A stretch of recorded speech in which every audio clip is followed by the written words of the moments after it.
All right, everybody. Welcome back to another exciting episode of Matt Lewis and the News. And our guest today is a regular on the show. Bruce Mehlman of Mehlman Castagnetti Rosen and Thomas returns to talk about his latest infographic slideshow. Bruce Mehlman, welcome back to the news. Matt, it's great to be back, and the first time ever we can see each other thanks to the technology of Zoom. Indeed. It's great to be here.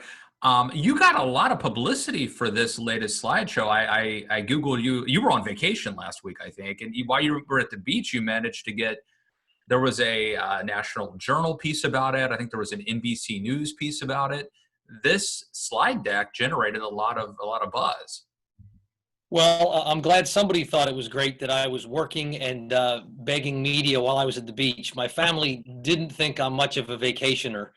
But yeah, it's been a lot of interest. I think, Matt, between this and the one in April, it's been off the charts. But remember, everybody is stuck at home, fearing death and lacking local live sports. So what else are you going to do? Indeed. Well, I feel like, though, maybe you kind of have cornered the market on these. Are they quarterly, right? Yes. Presentations but the podcast world, I can tell you, is very competitive now, increasingly competitive.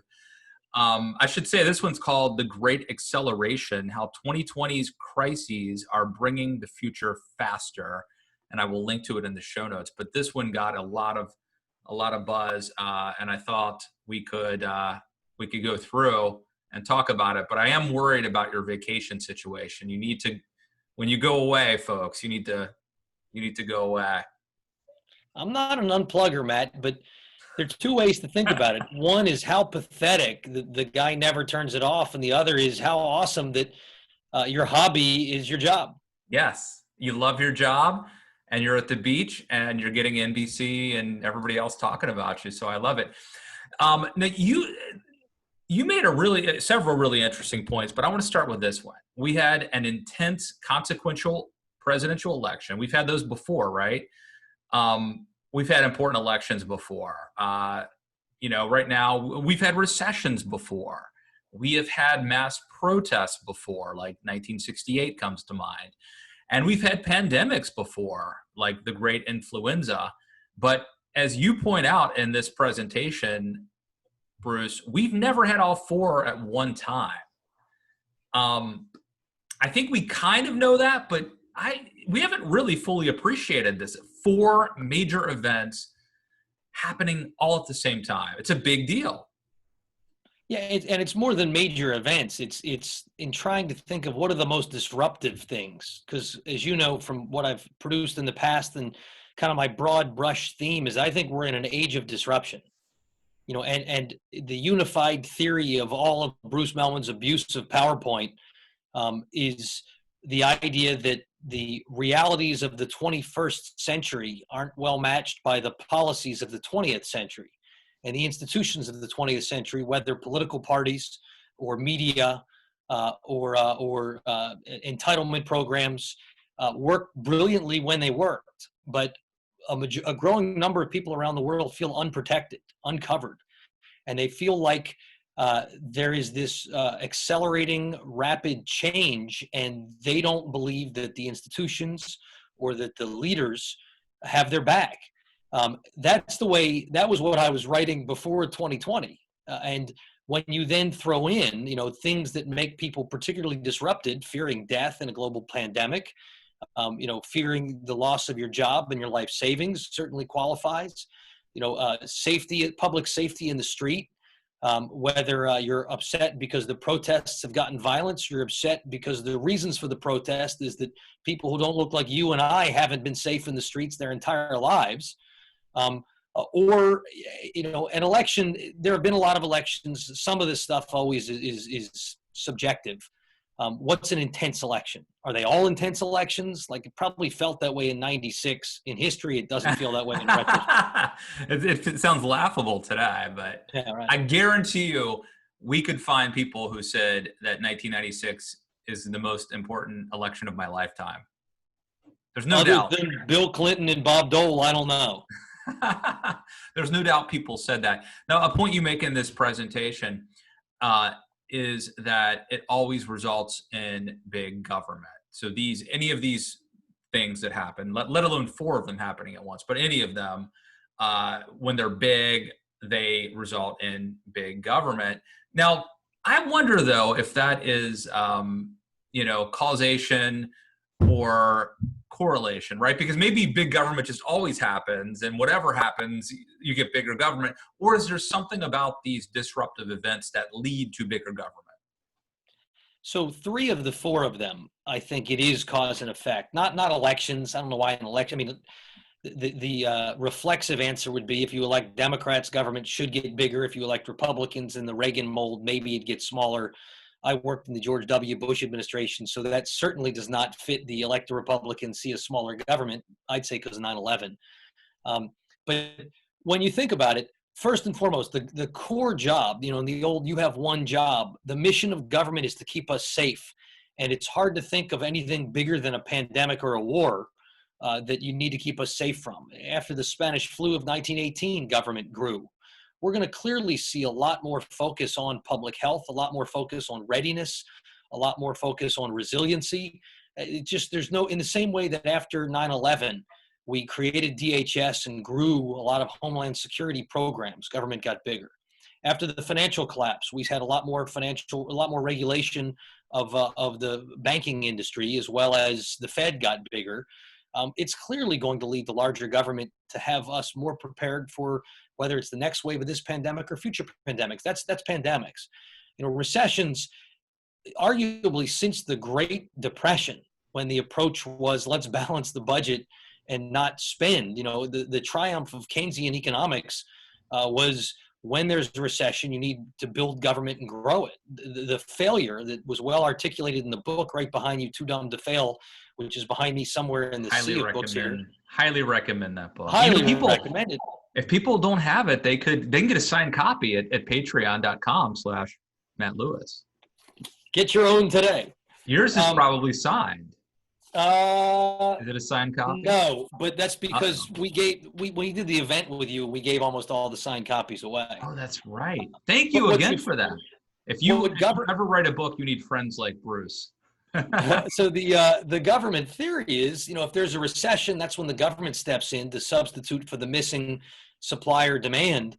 But the Keynes theory and any economist almost would tell you it's when times are flush, that's when the government needs to run a surplus and pay off the debt. Recall, Matt, that last year when we were talking, or even in January of this year, the president said, we have the greatest economy in the history of the galaxy, I believe was the quote. We were running $1 trillion a year deficit. To have that awesome economy cost us $1 trillion more than we were willing to collect. Government doesn't seem to shrink. It hasn't been shrinking in a very, very long time. I want to get back to the presentation, but I just want to get you on the record here.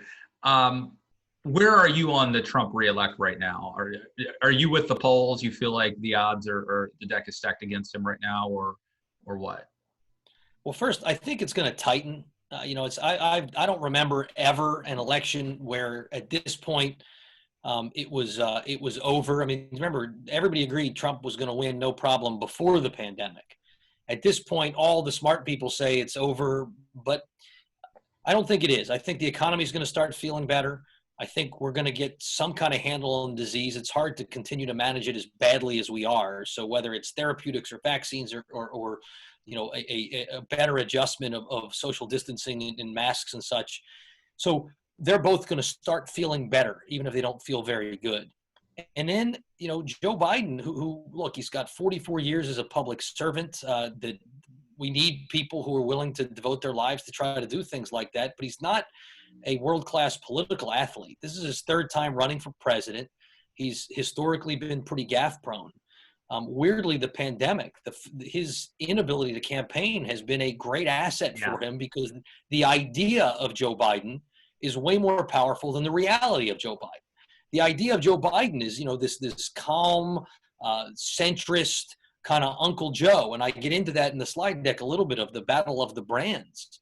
The less you see and hear of him, the more you have this idea of, that kind of steady guy behind Barack Obama who's, gets in trouble because he's not woke enough on the left, for example, and it's, lunch pail Joe. That's the idea, but you got to, if you're going to hit the campaign trail, you run a lot of risks, and he's been prone to step on things. Well, I don't think he has to hit the campaign trail with with three exceptions, the debates. That's, I think he can basically stay in his basement and keep winning. But I assume there are going to be three debates, and that's going to be the test, I think. I mean, obviously the running mate selection is important, as long, do no harm. I don't think the conventions are going to matter that much anymore. So he only to me, it's the debates are the big test for him. We'll those are going to be about as much must-see TV as you can possibly imagine. You're right. Both candidates are prone to stumble and say things that they would like to take back. It's ironic that people are thinking, is Joe Biden going to blow up in the debates, given the president's penchant for saying things that, at least historically, nobody was able. You can't say that. If you say John McCain wasn't a war hero, there's no way you'd win, and you can't pick a fight with the Gold Star family. And as you know, the list is immensely long. I'll be fascinated to see. I don't know that Joe Biden's got enough judo skills in him, but you could easily see the president overplaying it. You could see the president more than just. Biden was you watch his debate with Palin, watch his debate with Paul Ryan, especially. But that's, a few years have gone by since then. So. And look, Sarah Palin's no Donald Trump. His ability to throw crazy things at you is unprecedented. I mean, if you think about who you'd want to debate against, debate Paul Ryan. Guy's totally smart. He'll have a few program lines, but he's totally Queensberry rules and how he fights, as opposed to first the sand is thrown at you and then a guy hits you with a chair, and this is a little bit of worldwide wrestling. The question in part is, if I'm prepping the Biden folks, the key is to not have a moment where people suddenly think, wow, that guy's not ready.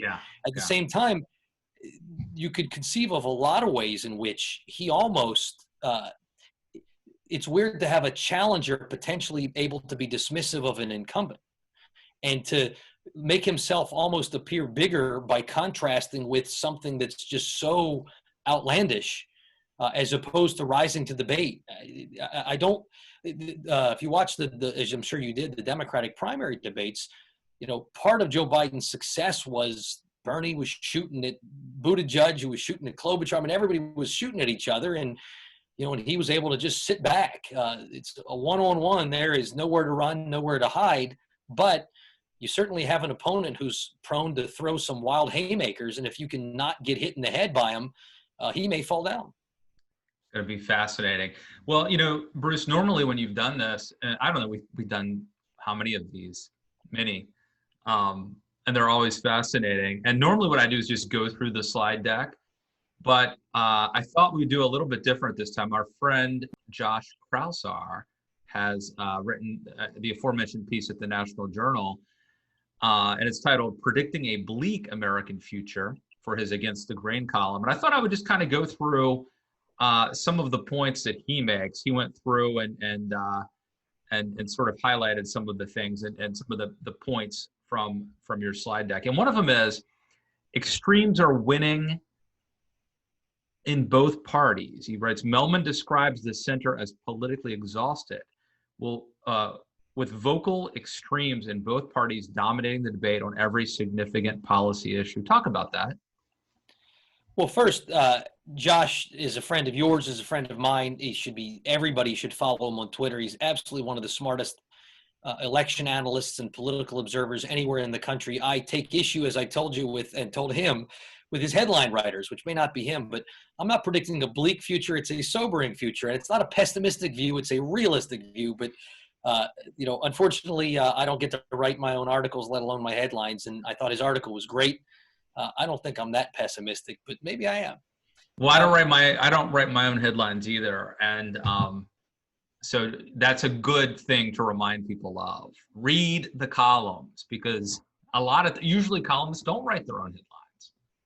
Well, as it turns out, Senator Cotton didn't write his own headline in the New York Times either, but that didn't save the editor Bennett from losing his job over publishing a United States senator. But I digress. So the idea here is just, particularly when you go on Twitter and when you look at who is the loudest part of the parties, both parties have been fighting civil wars, but the more moderate, more centrist, occupy the center halves of each party typically are quieter and have generally been losing out.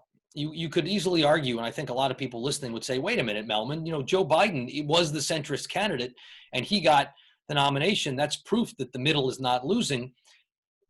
That's fair. It certainly isn't Bernie, isn't Elizabeth Warren. At the same time, Joe Biden of 2016 is to the left of Barack Obama of 2008 and of 2012. The Democratic Party has been heading leftward, and the only thing that the overall party agrees on is they don't like Donald Trump. And likewise, the Republican Party has been in a civil war. Again, too dumb to fail. Buy it at your local bookstore. But you called that even before Donald Trump proved your point in the book. And you have a populist strain. The president's the most visible example, but I would argue Tucker Carlson fits that. I would argue Senators Cotton, Rubio, and Hawley are all vying to be can you have some of Trumpism without the unnecessarily offensive tweeting and inexplicable fights picked. And we're gonna test that, whether we're gonna test it in 2024. I guess we will test it in 2024. We just don't know who's going to be in the battle.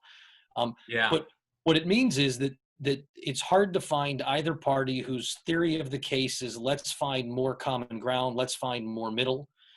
That's not defund the police.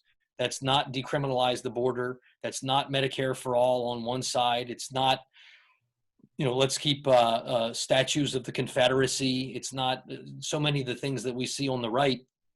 And it explains the polling data point that I didn't put it in this recent deck because I put it in previous ones, but the one that's most astounding is the growing percentage of each party that sees the other side not as the opposition, but as a threat to America, a threat to the way of life. That's very unhealthy. Those figures have been growing. They're getting louder, and they are defining more and more of the platform of the two parties. This is an argument I have all the time with my friend and sparring partner, Bill Scher, who's sort of a Joe Biden fan, I would say. And I talk about the left, and he says, "What? Joe Biden beat them. A moderate centrist candidate beat them he stood up to the woke Twitter, and he didn't, he says he's not going to defund the police, and he won. And that proves that, forget all the chatter, but that the Democratic Party, now I will concede that they were not taken over the way that the Republican Party was. But I still feel like in the long run, politics is downstream from culture, and that the energy on the left is with the kind of, the energy in the Democratic Party is with the left and the woke Twitter. And I just feel like eventually they're going to win, even if it's not 2020. But maybe I'm wrong. Is there a scenario where like the center holds? So short-term, long-term, first to the point you just made, look at the generations, look at the demographics. So the standard bearer for the moderate Democratic Party is the silent generation guy.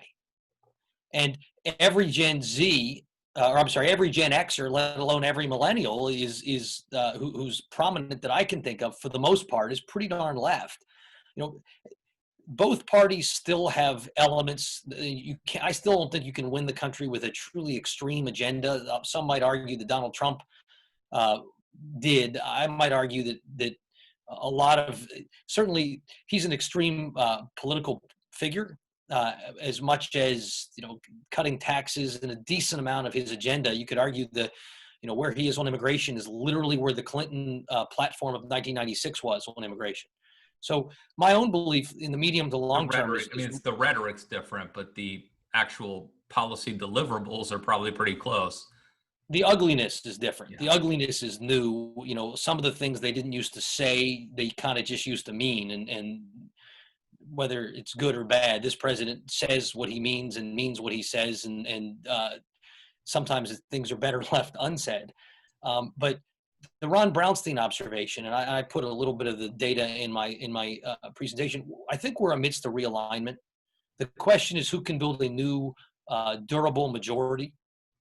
It feels, if you look at the appeal of the current administration, it's narrow. It's generally male. It's almost overwhelmingly white. It's increasingly not college attending. It's not LGBTQ. Do the math. Look at the census tables. That is not a bet on the future. That's a bet on the past.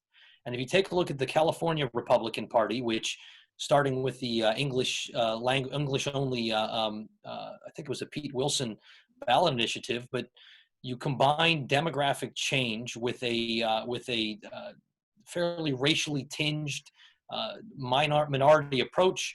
They're a super minority. Like they're almost irrelevant in the California state legislature because the Democrats can do what they want without any Republican votes. And while the nature of the U.S. Senate and the Electoral College suggests that just really won't happen in the United States broadly, I think we're heading to a point where you're going to regularly see every Republican win in the Electoral College married up against a loss with the popular vote. Boy, it's hard to see how the politics of that sustain.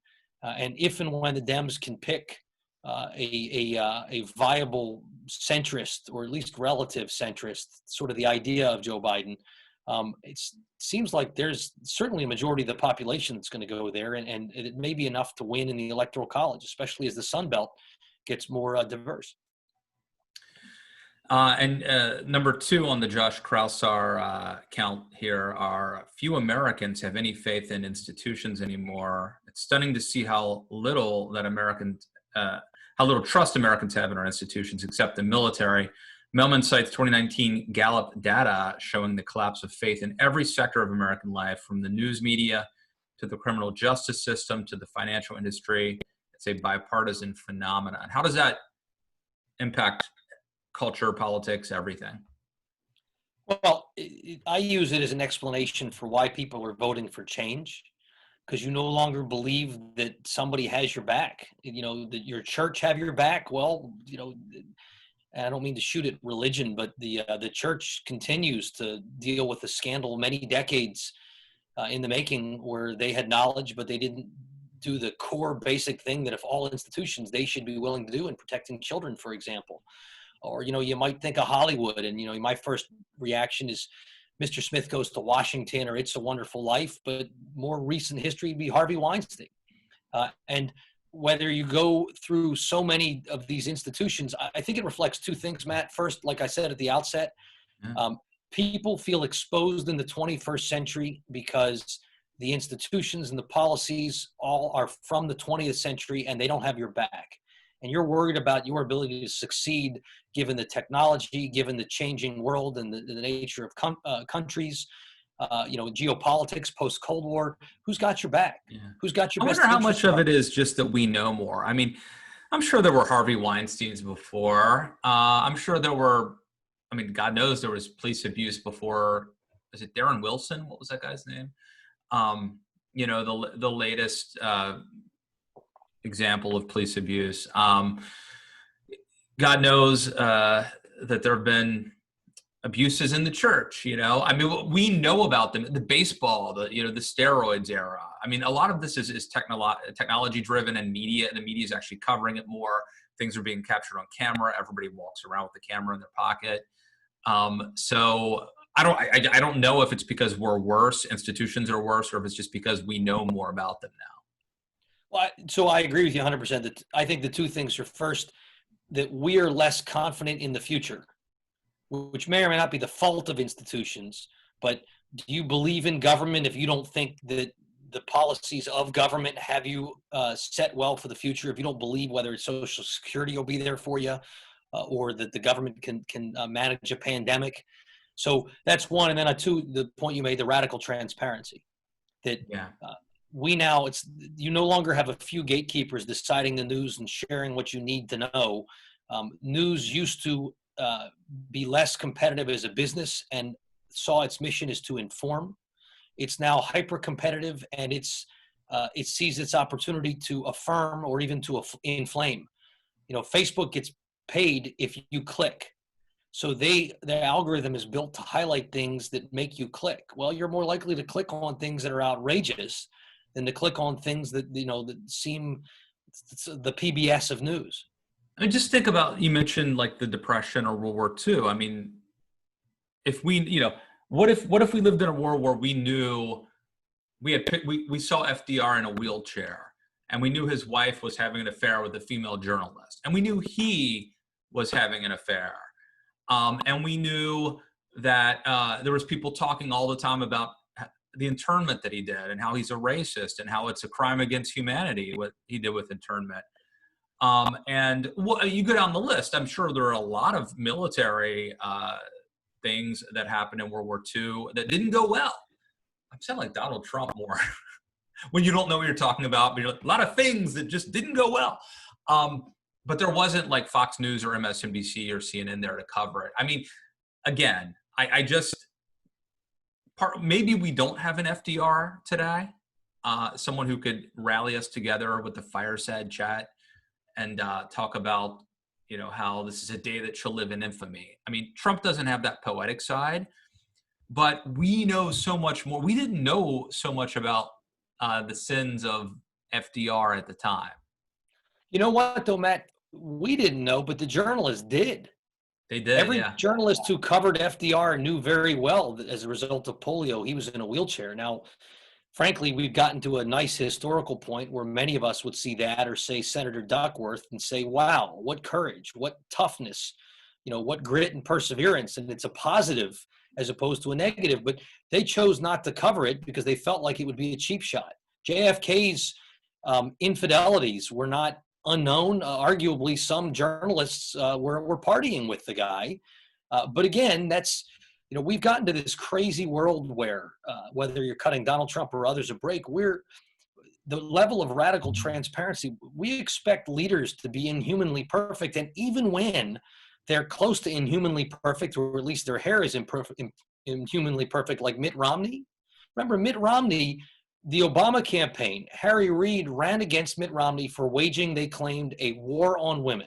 That's a lie. That's just not true. It's not what he was doing. You could argue whether the Democratic Harry Reid alternative said he didn't pay taxes or something. Harry Reid said he had a secret source. I mean, it's like literally, we would attack somebody who would do that. He said, I'm not going to say who. A guy told me he didn't pay his taxes, therefore I think he didn't pay his taxes. And that was a very decent family guy, married guy. Okay, you can be upset with him because he made a lot of money in private equity, and maybe you don't think people should make a lot of money, or maybe you don't like what that Bain, everybody they invested in, wasn't successful. But he was about as high character. He a lot higher than most of the founding fathers. I mean, there were stories about him holding people down and giving them haircuts that were written as if it was Harvey Weinstein. And remember the story about Rick Perry had a ranch or something, and someone had written Inward Rock on it at some point. It's not even clear, as I recall, that Perry knew it was there or that it happened on his watch. So even if there isn't a scandal, we'll find one. We'll make a scandal. How are people supposed to believe? How are people supposed to, never mind the disrupt, I mean, how are people supposed to come together and be a country and love one another and get along and fight for this country when we have people, and look, I'm part of the media, and I don't want the opposite world of this either, right? Where politicians have all the power and it doesn't get reported what they do. But it's hard to imagine having a country that's united when, again, what they did to Mitt Romney would be a great example. Yeah, so I'm with you, although I suppose the historian in me and you would want to say politics has always been pretty ugly. Watching, whether you read Chernow's book or you watch the musical Hamilton, Jefferson hired literally a libelist whose job was write calumnies and falsehoods about Alexander Hamilton because he's too dangerous of a rival. In the night, there was a period from 1971 to 1972 when there was an average of 5 bombings across the United States every day on average. it's our politics are ugly. I often wonder who would want to run, given how much nasty you're going to have folks throwing at you. At the same time, go back and read any period in American history, and times have always been really tough. This year is a little bit of a bad moment to make the point, but there's never been a better time to be alive, and there's never been a better time to be American. Even if there were moments in the 1950s when we were the only, we were the world superpower, and everybody else had been more devastated by World War II, or, we went to the moon in 1969, and that's great, but good God, look at civil rights then. That was horrible. If you were LGBTQ, you had to hide in the closet. I mean, there's just so many ways for all of the anger about today, that today is better and a better time in our history, and that we are a more noble people than we've ever been before, despite the fact that we've got miles to go. Yeah. And, in technology and science and medicine, Yeah. but people don't feel happier, Bruce. I don't think they do. I don't think people are grateful or thankful for the fact that, statistically speaking, we probably are better off than ever in many ways. But I don't think people feel that way. And if they don't feel that way, maybe they're not. No, look, that's a great point, and that's what what's his name from former president of AEI, who's written about gross national happiness. Arthur Brooks. Yeah, Arthur Brooks. You're right. People feel more rat racy. It feels like you need two incomes if you really want to raise a family these days. For all of the greatness that is the internet and the smartphone, and it really does feel Gutenberg printing press level, world changing. But at the same time, there's never been more knowledge that you are missing out. There's never been more opportunity for people with really bad and dangerous thoughts to meet other people with those same thoughts. So instead of recognizing that you're just thinking crazy thoughts, you find 100 other people and you start thinking that, it turns out childhood vaccines aren't safe, when they overwhelmingly are for the overwhelming majority of people. And by the way, if something's overwhelmingly healthy for 99 point whatever percent of the people, it doesn't mean there isn't a point X percent of the people with adverse reactions. It means that it's overwhelmingly safe and effective. Right. And as you, I think, alluded to there, I mean, Instagram, we're comparing ourselves to what other people, and, if you follow me on Instagram, you think that my life is awesome. All you see is the best moments of my life. But if you're sitting at home and you're like, Matt just climbed that mountain and he just ran that marathon, you're going to I think it's going to make people jealous or depressed, because we're comparing ourselves to someone else's best curated moment. Now, look, you're totally right, and I luckily know you well enough to know you're a total mess, so I don't really believe what I see on Instagram. Very true. The next point is that Silicon Valley's dominance over the economy continues apace. What do you make? That's certainly true. What do you make about that?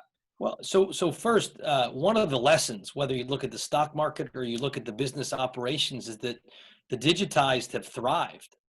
The more digitized, whether it's parts of manufacturing or the tech sector itself, they were the first to work from home. They gave you the productivity and the continuity and all of these different ways in which they were well prepared. They're the guys who had stockpiled masks that they then gave to hospitals and others. Who failed the most? It's often the least digitized. So the eds, meds, and feds. Education's a total mess. Healthcare. I'm loath to blame healthcare, but at the same time, they weren't ready necessarily for a surge, and we don't compensate them fairly. Obviously, the doctors and nurses are heroes for the type of the work they're doing, but telehealth took a long time to get effectively online. Why? It should have been online early on. And the federal government, I mean, Matt, 19 years after 9/11 grounded all of the commercial air flights across the United States. There was not a plan for Congress to work remotely in a national emergency. In their mind, that's not what they did in the 1830s. So why do we need to do it today? And it's crazy that now they've got this proxy voting in the House, but there are so many more ways in which the government itself can be more digitized. And I think a trend that we're going to see is ongoing recognition that to be resilient and to be prepared, you've got to be more digitized. And for that matter, to be competitive. There's a Hmm. reason that Amazon is eating people's lunch and that Walmart's success has been their own technological dominance. They were always the greatest company in supply chain of all time. But in e-commerce, they had to play a little bit of catch up, which they've been able to do. And for that matter, they've out they've out innovated Amazon in some things because there are more Walmarts where you could click and pick up, for Yeah, example. And so that's an innovation that people have really appreciated during the pandemic. big time. Yeah, they're doing well. The next one I think we hit on, the era of big government is coming. Any other thoughts on that, or did we get that one, you think? I think we nailed it. All right. And the next one and this is the last one, but this one I think we mentioned, but I think we should maybe spend a little time here. The parties are realigning. Mehlman views the 2016 election as a realignment, with college-educated suburbanites moving towards the Democrats and working-class whites moving towards the Republicans. So one interesting thing for me is that basically I think the Republican Party is now the FDR New Deal coalition minus blacks. And the Democratic coalition is everything else. And I think that's a problem. I totally understand if the Republican Party wants to bring in, working class whites, that's perfectly fine. They used to vote for Democrats by and large, but I think that if you're recreating a past coalition minus minus anything, that's a problem. And it does seem like the Republican coalition today is the New Deal coalition minus African Americans, and I just don't see how that can be a governing party into the future. You're testing my FDR New Deal era memory. I felt like urban immigrants were an important part of the FDR coalition too, and they're decidedly not part of the current GOP coalition. But yeah, we look, as we talked about. I don't know. I mean, don't you think like I mean, maybe it's not a perfect analogy, but like, don't you think the Irish ethnics and the Italian ethnics like are the kinds of people that love Donald Trump? I mean, from Queens and. So actually, it's a very fair point. Maybe the ethnic groups who were the actual groups, as opposed to urban ethnic groups today who are Yes. different. Okay, I'm sorry. Then I agree That's with you. okay. Yeah, but it's literally FDR's coalition from 1940 or whatever, minus blacks. That seems demographically spot on. I stole it from Ross Douthat, but I think there's something to it. And the point that Ross totally didn't right. make, but which the obvious point is, if you are going out of your way to create a coalition and you're recreating a past coalition minus a part that they had, that is a problem. It certainly isn't the future. It isn't a way to set your party up for a generation of the way FDR did, the way Reagan did. You want to set your party up if you can. If you're an institutionalist, if you believe in the party, you want to set your party up for decades of leadership and dominance. And that's what FDR did. But yeah, if you're grabbing onto the kind of the last strong or last barely enough for the electoral college years of a coalition that's demographically fading, that is ill fortune for your party going ahead.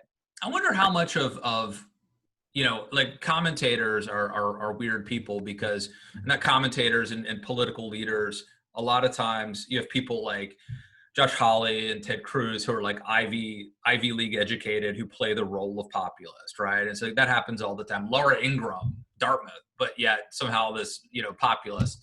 But I do wonder how much of, like, I think I'm, so I'm like a suburban type guy, white, suburban, college educated. It makes perfect sense that I would be struggling with today's Republican Party. Like, just demographically speaking, I feel like it's weird. Like, I should be a Republican. They're my team. I'm a big Reagan fan. I should be a Republican. But if you look at it just from that demographic standpoint, it makes perfect sense that I would be caught up in the reordering. Yeah, it's one thing I've observed is it felt like the fights of a couple of decades ago were more along the class warfare lines, questions of tax, questions of the size of government, questions of regulation, and increasingly we're fighting the culture wars, and particularly around immigration, around race, around social justice questions. Obviously, you can throw in abortion and other things. Um, it's I tend to find myself a man without a country because I'm closer to the Reagan era economic policies, but I've always been pretty darn moderate in my viewpoints on so many of these culture war flashpoints, that I struggled as the GOP became, a little too moral majority-ish. And now downright hostility to immigrants, for example, is not consistent with where I'd want to be. Yeah. Yet at the But the same moral time, I majority don't believe thing, the answer to that is the Green New Deal.